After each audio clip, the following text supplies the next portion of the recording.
whatever it was necessary in order for her to be able to get through the whole thing. But it is a great story, and it goes very quickly. And it is a story of pain, of anger, of everyday life. And things we heard in our prayers today, it goes perfectly with our prayers today. So, Susan, thank you so much in advance. All right, settle in. This comes from John 11:17 through 46. When Jesus arrived, he found that Lazarus had already been in the tomb 4 days. Now Bethany was near Jerusalem, some 2 miles away, and many of the Jews had come to Martha and Mary to console them about their brother. When Martha heard that Jesus was coming, she went and met him, while Mary stayed at home. Martha said to Jesus, "Lord, if you had been here, my brother would not have died. But even now I know that God will give you whatever you ask of him." Jesus said to her, "Your brother will rise again." Martha said to him, "I know that he will rise again in the resurrection on the last day." Jesus said to her, "I am the resurrection and the life. Those who believe in me, even though they die, will live, and everyone who lives and believes in me will never die." "Do you believe this?" she said to him. "Yes, Lord. I believe that you are the Messiah, the Son of God, the one coming into the world." When she had said this, she went back and called her sister Mary and told her privately, "The teacher is here and is calling for you." And when she heard it, she got up quickly and went to him. Now Jesus had not yet come to the village, but was still at the place where Martha had met him. The Jews who were with her in the house, consoling her, saw Mary get up quickly and go out. They followed her because they thought that she was going to the tomb to weep there. When Mary came where Jesus was and saw him, she knelt at his feet and said to him, "Lord, if you had been here, my brother would not have died." When Jesus saw her weeping, and the Jews who came in with her also weeping, he was greatly disturbed in spirit and deeply moved. He said, "Where have you laid him?" They said to him, "Lord, come and see." Jesus began to weep. So the Jews said, "See how he loved him?" But some of them said, "Could not he who opened the eyes of the blind man have kept this man from dying?" Then Jesus, again greatly disturbed, came to the tomb. It was in a cave, and a stone was lying against it. Jesus said, "Take away the stone." Martha, the sister of the dead man, said to him, "Lord, already there is a stench because he has been dead 4 days." Jesus said to her, "Did I not tell you that if you believed, you would see the glory of God?" So they took away the stone, and Jesus looked upward and said, "Father, I thank you for having heard me. I knew that you always hear me, but I have said this for the sake of the crowd standing here, so that they may believe that you sent me." When he said this, he cried with a loud voice, "Lazarus, come out!" The dead man came out, his hands and feet bound with strips of cloth, his face wrapped in a cloth. Jesus said to them, "Unbind him and let him go." Many of the Jews, therefore, who had come with Mary and had seen what Jesus did, believed in him. But some of them went to the Pharisees and told them what he had done. This is the word of God for the people of God. Thanks be to God. Let's stand and sing the hymn of preparation, "Be Thou My Vision." My name is David Tinney, and I'm a retired United Methodist pastor. This is our church as we have been retired. But one of the interesting things is I've been serving another church for the last 3.5 years, and it's a strange-looking church. It's a hospital. And so many Sundays, I'm there with my congregation there, and they don't expect me to preach. They expect me to come and make visits to their bedside. And it's a beautiful, beautiful ministry, and I love this ministry a lot.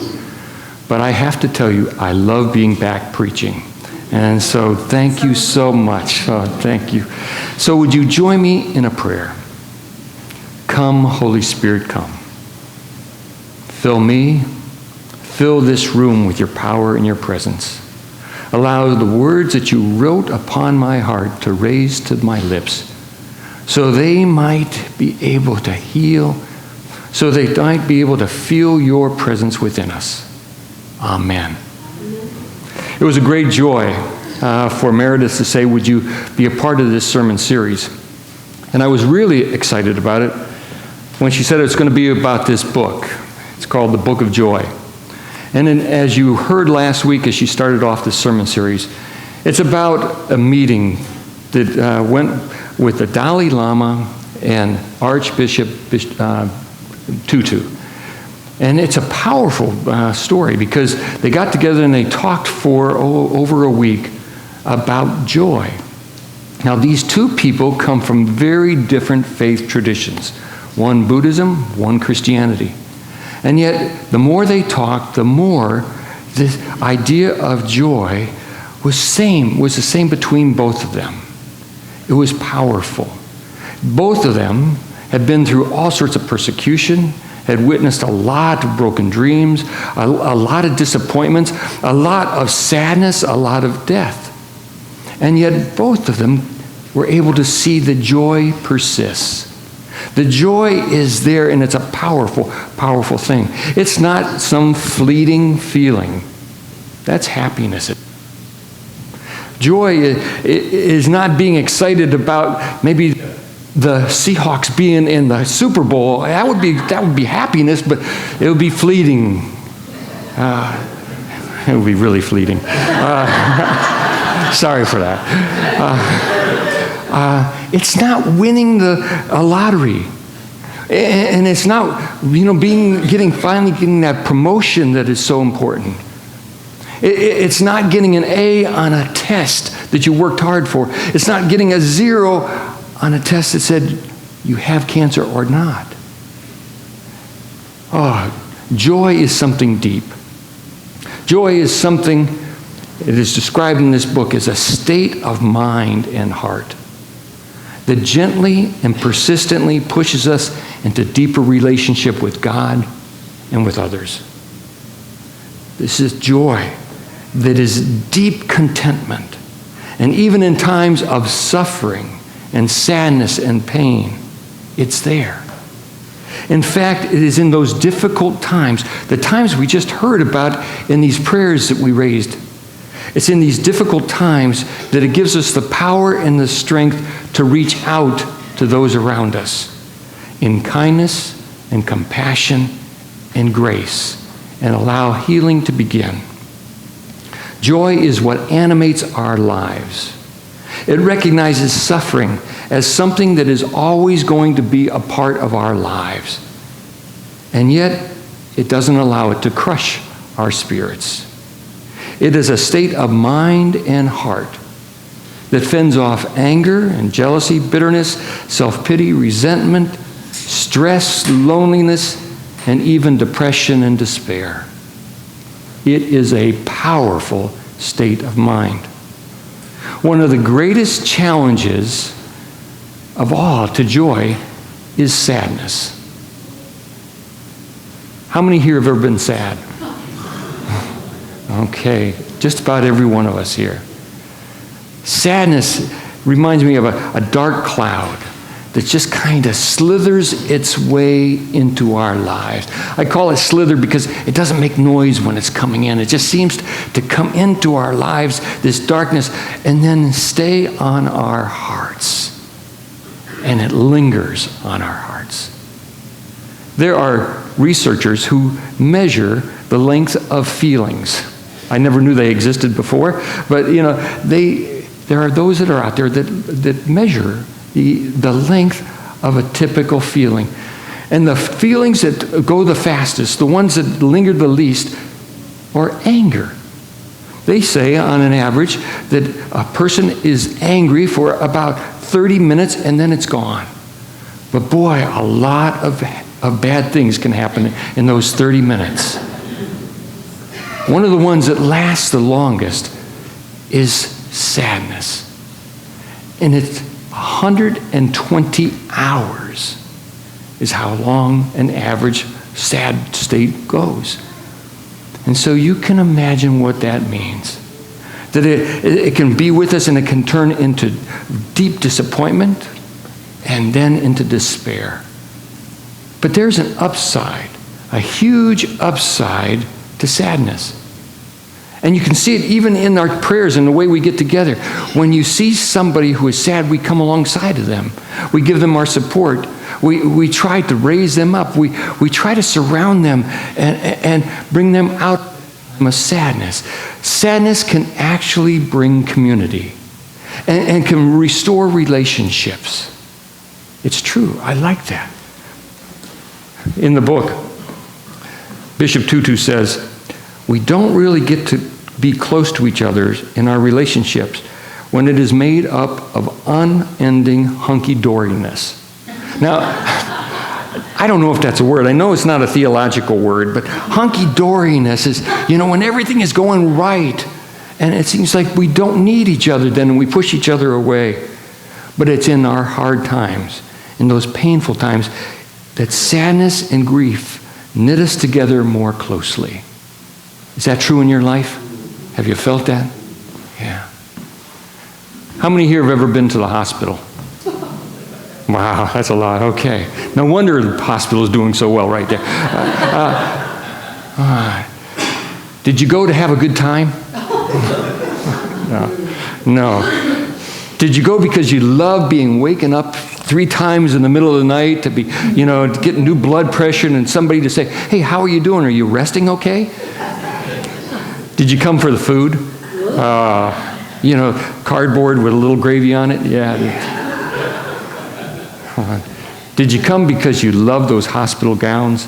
Where you're walking down the hallway and all of a sudden you're flapping in the breeze? Yeah. No.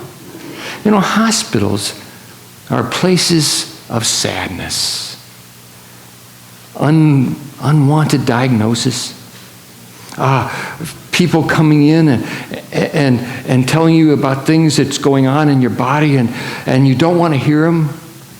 Sickness, illness, yes, even death. These are places of sadness. And yet even out of the deepest sadness, I find joy as I walk my way around the hospital. I find joy in the obvious. When people are come in and they're diagnosed with something and they remove the tumor and it gives them longer life. Or when something's broken and they mend it. Or when somebody is close to having a stroke and they are able to prevent it so that there are long-lasting implications. Those are moments of obvious joy. But there are other moments, perhaps you've been involved in this, where a loved one is dying. And the family and the friends gather around and they're watching every breath of that person. And they just want more time to be with that person. And in that moment when all the direction is at that person and they're sad and they're lonely and they just are down on life, I come in and I say, could you do me a favor? And could you tell me one story about this person? And then that one story adds to another and to another and to another. And suddenly that becomes a place of celebration. Joy. They accept the fact that their loved one is dying and they want that person to live within them. And so we celebrate the lessons that person has taught us. Oh, there are times when I see joy. When a family comes together and all the squabbles within families, all the things where people still are a little bit mad at a brother or a sister and they have a loved one dying. And they honor the love of this person. And they come up with a plan so this person can die with dignity, surrounded by love. And when they've accepted that, when they've accepted that fact that they're dying, then they can move on and they can start to celebrate with each other and give that person a death with dignity, joy.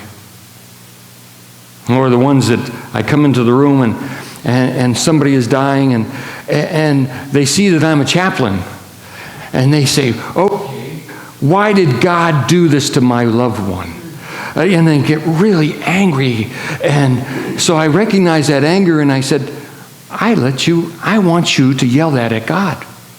I give you permission to yell at God. All your anger, just get it out. Because God's love is big enough. God's love is so strong that no matter what you say, God's going to be there. And so they yell, and by the time they get through the ranting, they realize God's still here. God hasn't left. And they start to celebrate a little bit of joy. And they start to cry. And usually I end up crying with them. I chose this text today because it is a nitty-gritty text. It's one of those that has pure, raw emotions. It has people being in anger and then Jesus weeping. I also chose it because it contains two of my favorite verses in the Bible. Meredith stole one of them from me. It's that trivial question of what's the shortest verse in the Bible? This one, 11:35. 2 words, Jesus wept. 2 words that are powerful words. Powerful words. But then 5 verses later, if you go to the King James Version, Jesus is asking them to roll back the rock, to open up the tomb. And what I find it really is interesting is that now here is Martha once again, and she's the one that wants to make things are clean and purified, and she's quite a person. And what she says is, don't roll it back. My brother's been dead in that tomb for 4 days, and he stinketh. And that's the King James Version. He stinketh. What a great word. I mean, there are so many things in life that stinketh. I mean, we ought to use that word more often because it describes a lot of the situations of our lives. They stinketh. Isn't that true? I wish we could all use that, everyone. I mean, it stinketh. So this is a story about things that stinketh. So let me recall a little bit of that story. And here is Jesus, and he's away, about 2 miles away, and he hears that his friend Lazarus, his really good friend Lazarus, is sick and maybe even dying. And he does something very uncharacteristic of Jesus. He waits. He waits, and his disciples are wondering what's going on. I mean, this is the guy that can just speak the words and they are healed. Or going through a crowd and somebody just touches his robe and they're healed. And he waits. And then 2 days later, he says, okay, let's go. We're going over to Bethany. And it's right now. The time is right because Lazarus is dead. Wow. And so they go into Bethany, and Martha is the first one coming down the hillside. And she comes down, and she is a force to be reckoned with. And she comes to Jesus and says, where were you? Where have you been? And you got to hear the anger in that. Where have you been? Because if you would have been here, my brother would be alive today. Anger. Anger. And I hear those words in the hospital. If the doctor would have acted faster, then my daughter would be okay. If they would have taken a different scan and they would have found that tumor earlier, then my husband would be alive today. If my husband weren't so stubborn, then he would have found this earlier. Anger is one of the early indications that sadness is coming. It is one way of disguising our sadness by blaming somebody else or blaming something on an organization or a person. Well, then Mary comes down. And Mary comes down with those exact words, but this time when she comes down, she falls down on her knees and starts to weep. And when she's weeping, Christ's heart is broken. And he starts to cry as well. Susan, I could have ended the story right there. For me, I didn't need to know that Lazarus came out of the tomb, because those two words spoke so much theology for me. Because here is Jesus, the Son of God. Here is Jesus, the best representation we have of God. And he wept. He wept. What does that say about our God? What does it say? Archbishop Tutu said that he was at this meeting one time. It was a hearing. And people were coming forward and they were talking about the persecution they had felt. And every time they got up to speak, he said, I started to cry. He says, I'm not the right person to lead this because I'm a crybaby. He said, I cry so easily. Perhaps it's because I love so easily. I'm a crybaby. I know that. I used to be so embarrassed by crying in the middle of my sermons. And yet I came across in this book, these words. And he said, tears are God's gift to those who love deeply. Wow. Tears are God's gift for those who love deeply. Think of all the times you cried. Even when you were talking in prayer today, you're talking about, your friend and tears. I mean, tears unite us with other people. Tears unite us. They allow us to feel the pain of someone else and allow us to come in and be a part of their lives and to be that spiritual companion to help somebody through that time of sadness. It's true. It's true. I mean, without love, we wouldn't have grief.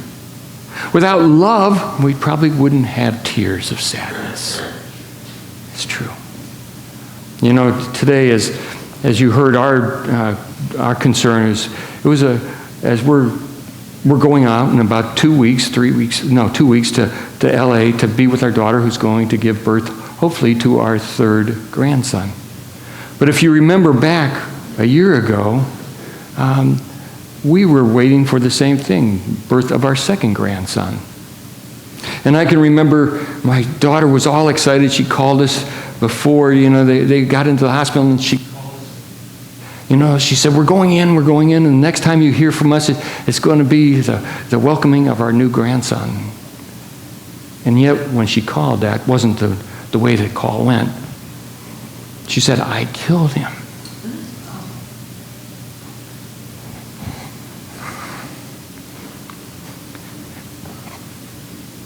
She said, I killed him. She didn't really.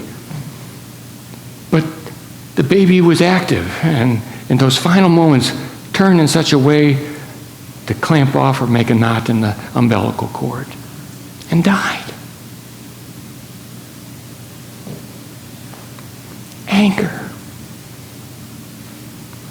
pain, grief, deep sadness. Wow. It took us a long time to come through that. We're still coming through it. You can see that. But we came through holding each other up, being together closer than we ever had been before. Because that's what sadness, when it turns out of itself, when it allows people to come closer, that's what sadness can do for us. It brings us together. That's what happens. A few weeks ago, I was asked to preach up at the hospital to a room filled with parents who had lost their children in childbirth at our facility. Wow. I'll tell you, that's a hard audience to talk to. And yet I told them the story about my daughter. And I said, here's the advice she gave me. says there are a lot of loving, kind people with the best intention. There are a lot of these people out there that want to find some way to bring help to you. And they come up with these terrible theological comfort theology type of sayings like, God took your baby because he needed another angel in heaven. No. So I said, what would be your advice? And she said, Dad, don't use your words. Use your tears. Yeah. Don't use your words, but use your tears. Because tears are openings. Tears are salve. Tears allow us to be hurting along with the other person and to lift them up and walk them back to fullness. Sadness is indeed an obstacle to joy. And yet it doesn't have to be. In the book, it says, here's this pillar of joy and here's the obstacles. In order to get to this pillar of joy, you need to be able to do one thing. And that one thing that they suggest in the face of sadness is acceptance. I read that and I didn't like that. I read it over and over again. I said, acceptance. That sounds like you're just giving up. Acceptance sounds like you're going into denial. No. These two men had fought many, many battles against injustice. So they weren't giving up. But what they did do was to say, we need to understand the things of life that can't change. Instead of the things, we don't need to see our world as the way we want it to be. We see it the way it actually is. And then we can start to change those things that need to be changed, but not the things that are already there that can't be changed. It says one of the things we need to be able to do is to look at the world with our eyes wide open as honestly as possible and see that we live in an imperfect world with imperfect people who make imperfect decisions, and to say, I am part of those imperfect decisions. And that we start to look at the things that are the problems of our own creation, and boy, we have a lot of them. And we start one by one to healing those. And it starts to bring joy back to our lives. So you can look at your life and you can complain about all those things. You say, I wish they would change, but some things won't. Or you can look at life and you can say, I'm responsible for that, and that, and that. And with God's help, I can start to change those things, little by little, one decision at a time. I'd like to end the sermon the way we began this sermon today, this service today, with, with the serenity prayer. And if you will repeat after me, God, give us the grace to accept with serenity the things that cannot be changed, courage to change those things which should be changed, and the wisdom to distinguish the one from the other. Powerful words. Powerful words. So last week, Meredith gave you an assignment, and she wants me to give you an assignment this week. So I would like for you to take home your bulletins. And I would like for you to take that prayer. And in the beginning of the day, when you're getting up in the morning and in your prayer time, pray for this. Pray for that grace to accept those things you cannot change. And to understand which ones they can. To have the courage to go out and change the ones you can. And then midday, as you're, in the heat of battle of the day, and you have a lot of things coming at you, and there are all sorts of situations that probably need to be changed. Read this again. And finally, at the end of the day, when you're looking back and you're doing your nightly recall of what's happened during the day, read it again.